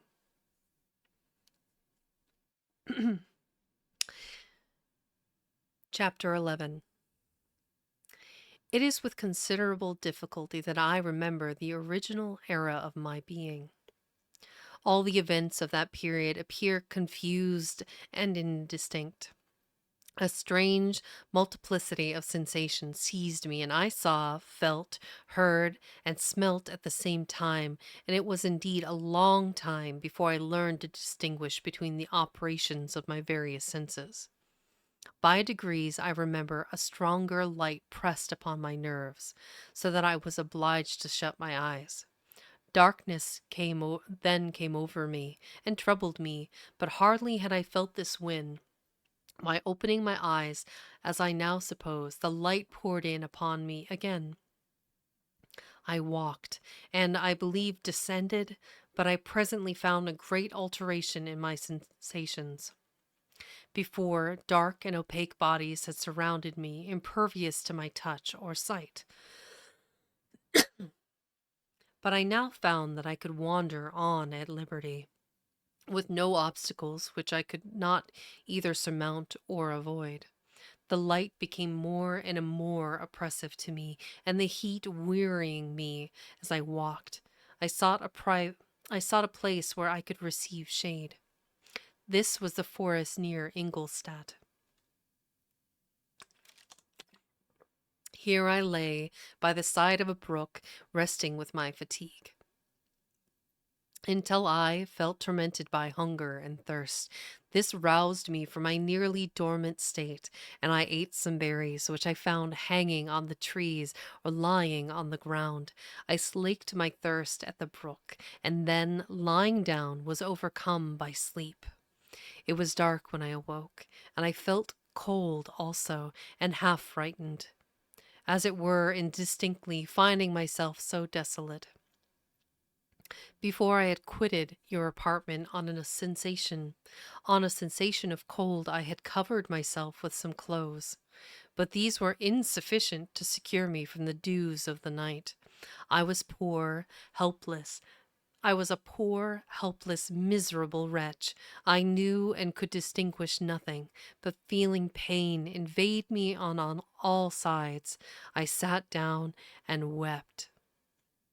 Soon a gentle light stole over the heavens and gave me a sensation of pleasure. I started up and beheld a radiant form rise from among the trees, the moon. I gazed with a kind of wonder. It moved slowly, but it enlightened my path, and I again went out in search of berries. I was still cold when under one of the trees I found a huge cloak, with which I covered myself, and sat down upon the ground. No distinct ideas occupied my mind. All was confused. I felt light and hunger and thirst and darkness. Innumerable sounds rang in my ears, and on all sides various scents saluted me. The only object that I could distinguish was the bright moon, and I fixed my eyes on that with pleasure. Several changes of day and night passed, and the orb of night that had greatly lessened when I began to distinguish my sensations from each other. I gradually saw plainly the clear stream that supplied me with drink, and the trees that shaded me with their foliage. I was delighted when I first discovered that a pleasant sound, which often saluted my ears, proceeded from the throats of the little winged animals who had often intercepted the light from my eyes. I began I began to observe with greater accuracy the forms that surrounded me and perceived the boundaries of the radiant roof of light which canopied me. Sometimes I tried to imitate the pleasant songs of the birds, but was unable. Sometimes I wished to express my sensations in my own mode, but the uncouth and inarticulate sounds which broke from me frightened me into silence again. The moon had disappeared from the night, and again with a lessened form showed itself. While I still remained in the forest, my sensations had by this time become distinct, and my mind received every day additional ideas. My eyes became accustomed to the light, and to perceive objects in their right forms. I distinguished the insect from the herb, and by degrees one herb from another. I found that the sparrow uttered none but harsh notes, whilst those of the blackbird and thrush were sweet and enticing. One day, when I was oppressed by cold, I found a fire which had been left by some wandering beggars, and was overcome with delight at the warmth I experienced from it. In my joy, I thrust my hand into the live embers, but quickly drew it out again with a cry of pain. How strange, I thought, that the same cause should produce such opposite effects. I examined the materials of the fire, and to my joy found it to be composed of wood. I quickly collected some branches, but they were wet and would not burn. I was pained at this and sat still watching the operation of the fire. The the wet wood which I had placed near the heat dried and itself became inflamed. I reflected on this, and by touching the various branches I discovered the cause and busied myself in collecting a great quantity of wood, that I might dry it and have a plentiful supply of fire. When night came on and brought sleep with it, I was in the greatest fear lest my fire should be extinguished. I covered it carefully with dry wood and leaves, and placed wet branches upon it, and then, spreading my cloak, I lay on the ground and sank into sleep. It was morning when I awoke, and my first care was to visit the fire. I uncovered it, and a gentle breeze quickly fanned it into a flame. I observed this and contrived a fan of branches, which roused the embers when they were nearly extinguished. When night came again, I found with pleasure that the fire gave light as well as heat, and that the discovery of this element was useful to me in my food, for I found some of the offals that the for I found some of the offals that the travelers had left had been roasted, and tasted much more savory than the berries I gathered from the trees.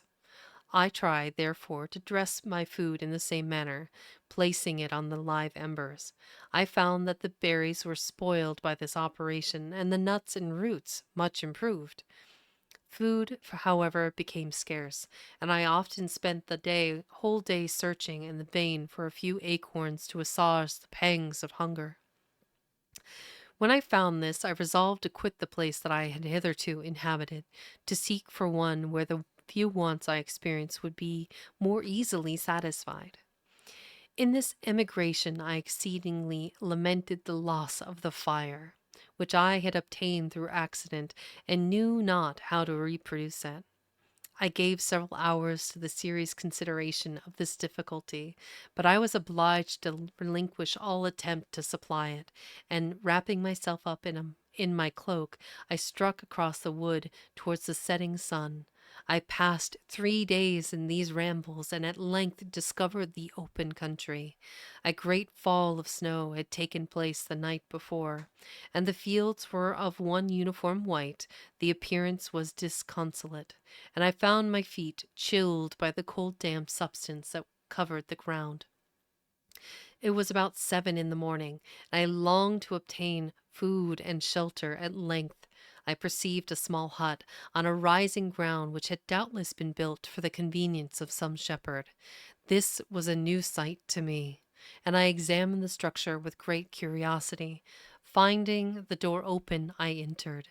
An old man sat in it near a fire, over which he was preparing his breakfast. He turned on hearing a noise, and perceived me, shrieked loudly, and quitting the hut, ran across the fields with a speed of which his debilitating a speed of which his debilitated form hardly appeared capable. His appearance different his appearance different from any I had ever before seen, and his flight somewhat surprised me. But I was enchanted by the appearance of the hut. Here the snow and rain could not penetrate. The ground was dry, and it presented to me then an exquisite and divine a retreat as pandemonium appeared to the demons of hell after their suffering in the lake of fire. I greedily devoured the remnants of the shepherd's breakfast, which consisted of bread, cheese, milk, and wine. The latter, however, I did not like. Then, overcome by fatigue, overcome by fatigue, I lay down among some straw and fell asleep. It was noon when I awoke, and allured by the warmth of the sun which shone brightly on the white cloud, I determined to recommence my travels, and and depositing the remains of the peasant's breakfast in a wallet I found, I proceeded across the fields for several hours until at sunset I arrived at a village. How miraculous did this appear! The huts, the neater cottages, and stately houses engaged my admiration by turns. The vegetables in the garden, the milk and cheese that I saw placed at the windows of some of the cottages, allured my appetite.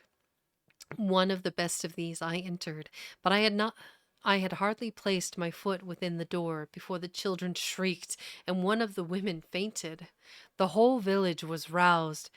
Some fled, some attacked me until grievously bruised by stones and many other kinds of missile weapons, I escaped to the open country and fearfully took refuge in a low hovel, quite bare, making a wretched appearance after the palaces I had beheld in the village.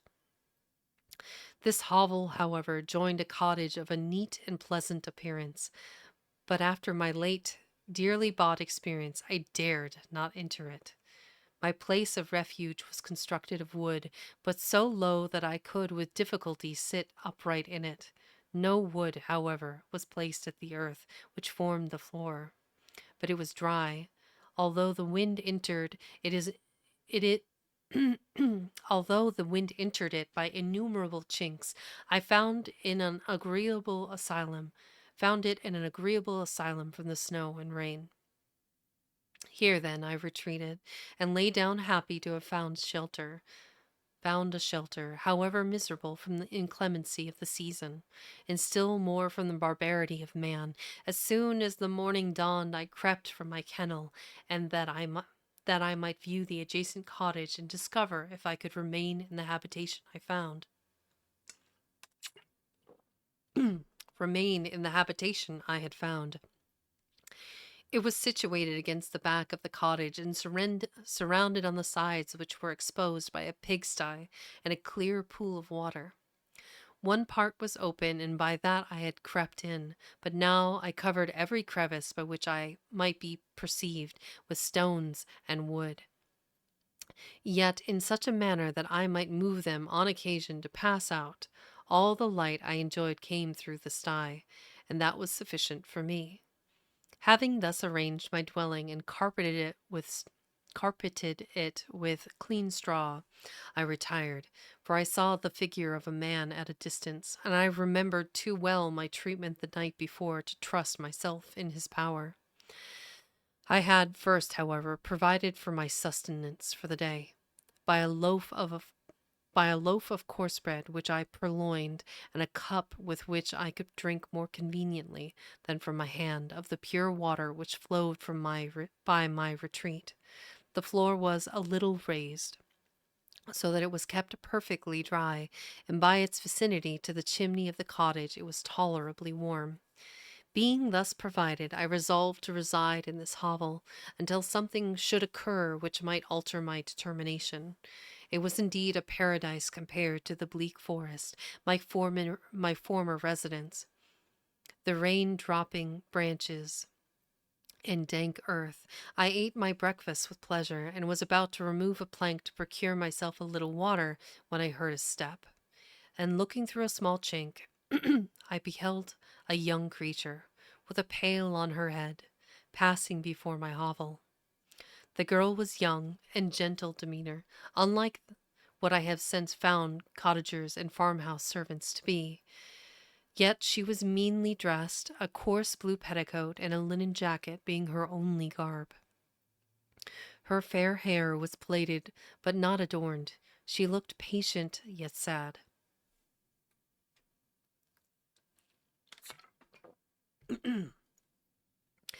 I lost sight of her, and in about a quarter of an hour she returned bearing the pail, which was now partly filled with milk.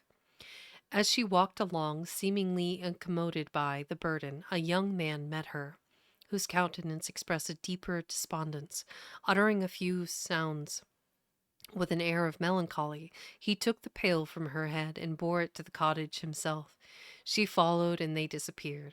Presently I saw the young man again, with some tools in his hand, cross the field behind the cottage, and the girl was also busied, sometimes in the house and sometimes in the yard.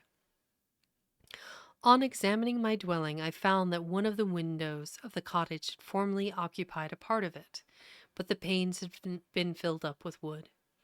In one of these was a small and almost imperceptible chink through which the eye could just penetrate. Through this crevice a small room was visible, whitewashed and clean, but very bare of furniture. In one corner, near a small fire, sat an old man, leaning his head on his hands in a disconsolate attitude. The young girl was occupied in arranging the cottage, but presently she took something out of a drawer, which employed her hands, and she sat down beside the old man, who, taking up an instrument, began to play and produce sounds sweeter than the voice of the thrush or the nightingale. It was a lovely sight, even to me, poor wretch who had never beheld aught beautiful before. The silver hair and benevolent countenance of the aged cottager won my reverence, while the gentle manners of the girl enticed my love. He played a sweet, mournful air which I perceived drew tears from the eyes of his amiable companion, of which the old man took no notice, until she sobbed audibly. He then pronounced a few words, a few sounds, and the fair creature, leaving her work, knelt at his feet.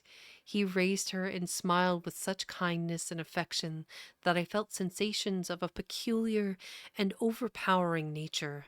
They were a mixture of pain and pleasure, such as I had never before experienced, either from hunger or cold, warmth or food, and I withdrew from the window, unable to bear these emotions. Soon after this the young man returned, bearing on his shoulders a load of wood. The girl met him at the door, helped to relieve him of his burden, and taking some of the fuel into the cottage, placed it on the fire. Then she and the youth went apart into a nook of the cottage, and he showed her a large loaf and a piece of cheese. She seemed pleased and went into the garden for some roots and plants, which she placed in water, and then upon the fire. She afterwards continued her work, whilst the young man went into the garden and appeared busily employed in digging and pulling up roots. After he had been employed thus about an hour, the young woman joined him, and they entered the cottage together. The old man had, in the meantime, been pensive, but on the appearance of his companions he assumed a more cheerful air, and they sat down to eat.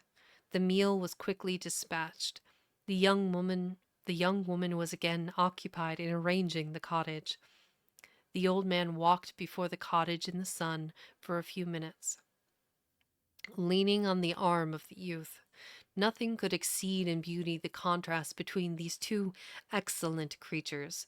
One was old, with silver hairs and a countenance beaming with benevolence and love. The younger was slight and graceful in his figure, and his features were molded with the finest symmetry. Yet his eyes and attitude expressed the utmost sadness and despondency. The old man returned to the cottage, and the youth, with tools different from those he had used in the morning, directed his steps across the fields. Night quickly shut in, but to my extreme wonder I found that the cottagers had a means of prolonging light by the use of tapers, and was delighted to find that the setting of the sun did not put an end to the pleasure I experienced in watching my human neighbors. In the evening the young girl and her companion were employed in various occupations which I did not understand. Oh my! And the old man again took up the instrument which produced the divine sounds that had enchanted me in the morning. So soon as he had finished, the youth began, not to play, but to utter sounds that were monotonous, and neither resembling the harmony of the old man's instrument nor the songs of the birds. I since found that he read aloud, but at the time I knew nothing of the science of words or letters. The family, after having been thus occupied for a short time, extinguished their lights and retired, as I conjectured, to rest. All right, a couple more chapters in today. A new flavor of electrolyte water tested and approved. Like I said, I think if this was in a multi pack, I would drink it again. I do not know that I would seek this flavor out of the uh, LMNT or element water.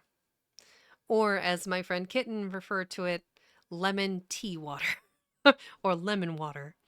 I don't know. It's fun. Um, Initially, the heat from the habanero was too strong, but now as time is wearing and I drink more of it down, the habanero flavor is almost non existent. It's just kind of a barely salty, lemony flavor. So take from that what you will. But remember to stay hydrated, stretch, get out there, touch grass if you can. The seasons are changing here, so we won't be seeing much more fall for much longer. But I hope all of you enjoyed the story, and you'll catch me on Sunday for the next installment. Um, I'm going to try and do a little bit earlier in the day, perhaps maybe at noon, or I guess it would be 4 p.m. EST on Sunday. I'll see what my schedule will allow for, but I will announce it on my Twitter if you don't already follow. What is it? uh, like, follow, and subscribe. Check out my Twitter. I try to announce at least half an hour to an hour before I'm going to stream on Twitch. And then after today, I'm going to be editing, uh, finish editing episode 1 of Mary Shelley's Frankenstein, and that'll be posted on my YouTube this evening. I hope all of you have a great night, and be sure to, send me a comment, or if you have questions for the next stream on Sunday, be sure to bring them. Here is the outro, and I hope I'll see you on Sunday.